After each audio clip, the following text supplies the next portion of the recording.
We begin with a phone call. German Chancellor Olaf Scholz and Russian President Vladimir Putin spoke on the phone today, their first direct contact in nearly 2 years. Now, this picture of the call was posted to the Chancellor's account on the social media platform X. According to the German government, Scholz told Putin to end his war and withdraw Russian troops from Ukraine. He also urged Russia to be prepared to negotiate with Ukraine with the aim of achieving a just and lasting peace. And he reiterated Germany's support for Kyiv. Scholz spoke with Ukrainian President Vladimir Zelensky, we understand, before his phone call with Putin. I want to pull in now Benjamin Tallis. He is an analyst at the think tank Democratic Strategy Initiative. He joins me also tonight from right here in Berlin. It's good to have you with us. Let me get your take. Why do you think this phone call happened now after 2 years of silence? Good evening, Brent. Good to be with you. I think, honestly, this is about Olaf Scholz still signaling to the German public that he's still in charge. He's still Chancellor, even if he's a lame duck. And it seems as though the main purpose was really to signal to the German electorate to try this unfortunate combination of peace chancellor and security chancellor that hasn't worked for Scholz in the past, but he's doing it again.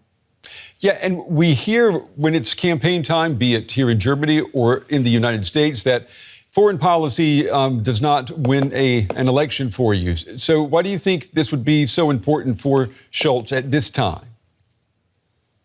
Well, it's interesting to see the emphasis that Scholz has put on this issue since the rise of the BSV, the Sarah Wagenknecht Alliance, which is a pro-Putin party that pushes for a false peace by basically selling Ukraine down the river. And it seems as though Scholz has been trying to court some of those voters, as well as to speak to the so-called pacifist wing of his SPD party.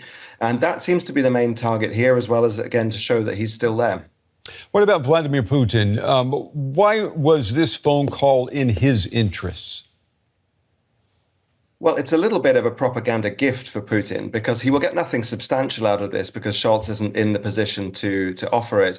I mean, Putin might listen if Scholz was saying, pull out of Ukraine and we'll send Taurus missiles with no targeting restrictions. But Scholz has no intention of doing that. And there's not really many levers that Scholz is willing to pull in order to put pressure on.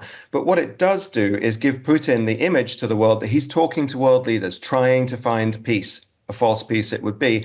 And he has no intention of stopping his war in Ukraine. And this kind of call won't help that. But it gives him the image of doing that. And so I think it's an error of strategic communication from Olaf Scholz. When I hear you describing all of this, to me, I mean, you take the words out of my mouth, it seems like this could backfire for the Chancellor with early elections coming up early next year. Or is the electorate's memory not that long? Well, it is in keeping with Scholz's strategy so far. This is part of the point. He's actually been remarkably consistent. He's refused to say that Ukraine should win and Russia should lose. He's consistently broadcast fear about escalation and his unwillingness to escalate. And he's even recently expressed concerns over helping Ukraine being damaging to German prosperity. Mm-hmm. So all of this is actually very much of a piece with what he's been doing so far. So he's really doubling down on what has proved to be a remarkably ineffective strategy for Germany, for European security, for Ukraine, and also for the SPD in electoral terms. So I really don't think it's a good choice. Let me ask you about the take from Kyiv. Ukraine's President Zelensky has reportedly said that Scholz's phone call with Putin is opening Pandora's box by undermining efforts to isolate Russia. Do you agree with that? He also said that this could also be a starting point for more negotiations. Yes, it's hard to see how Ukraine would be very pleased with this initiative from Olaf Scholz. It does undermine the isolation of Russia and, as I say, gives a bit of a propaganda gift to Vladimir Putin. In terms of other negotiations, not with Scholz, and he's not the one to launch that because everyone knows he's living on borrowed time as Chancellor. And I think it's elsewhere that negotiations would be driven with credible negotiating partners around Europe and in the US. But the big question, of course, is Vladimir Putin a credible negotiating partner?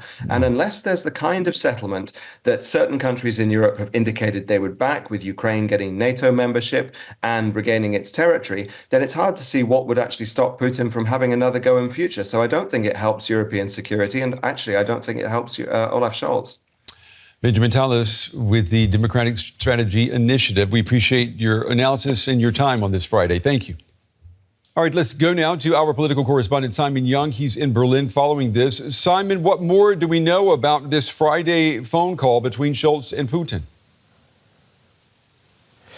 Brent, this was an hour-long call between the two leaders, and Olaf Scholz used it to condemn what's being described as Russia's war of aggression in Ukraine. The Chancellor said that Russia had not achieved any of its war aims and called on Putin to end the war and pull Russian troops out of Ukrainian territory. In particular, Chancellor Scholz seems to have focused on the suffering of the civilian population in Ukraine, talking about the attacks against civilian infrastructure that we've seen increasingly in recent months, sort of drone and missile attacks carried out by the Russians. So that was one focus.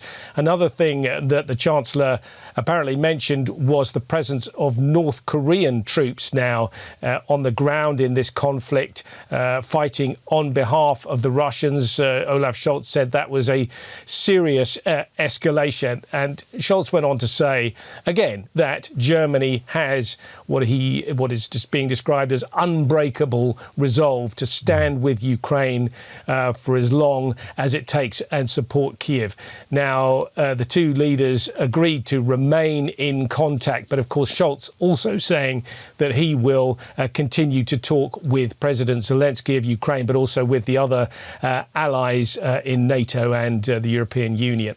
You know, Simon, Putin and Scholz apparently had no reason to speak with each other for the past 2 years. What has changed? Why is this call happening now? Well, I think there are a couple of reasons. Firstly, we're coming up to 1,000 days of this war in Ukraine, and the geopolitical situation has significantly changed. The German government has fallen apart. And Olaf Scholz himself is soon to be a sort of lame duck chancellor. Meanwhile, we've got a new president-elect in the United States, so there are questions about the West's commitment to supporting Ukraine going forward.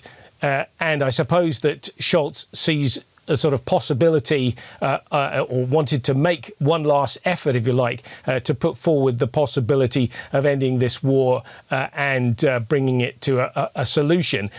Secondly, here in Germany, we're entering an election campaign in effect. The war in Ukraine is an issue that plays with some voters. Indeed, it's one of the reasons why the government here has fallen apart, the cost of supporting Ukraine in that war. So Scholz wants to be associated with this message of peace, the idea that there could still be a diplomatic solution and a negotiated settlement. His conservative opponents are much more hawkish on Ukraine. So that's why I think Scholz is here pushing peace as well. Yeah, Simon, depending on who you ask, this phone call can make a leader, particularly a leader who is a candidate campaigning to be reelected, look very leader-like, if you will. Were we able to confirm, do we know who called whom today?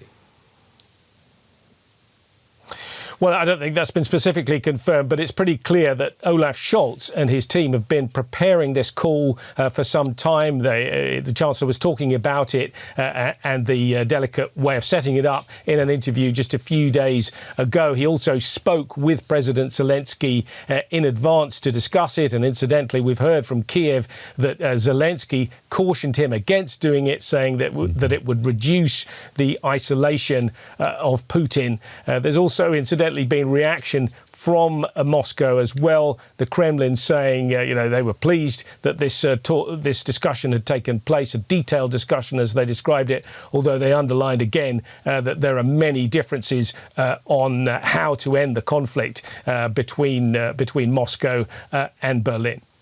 DW's political correspondent Simon Young with the latest tonight here in Berlin on that phone call between Putin and Scholz. Simon, thank you.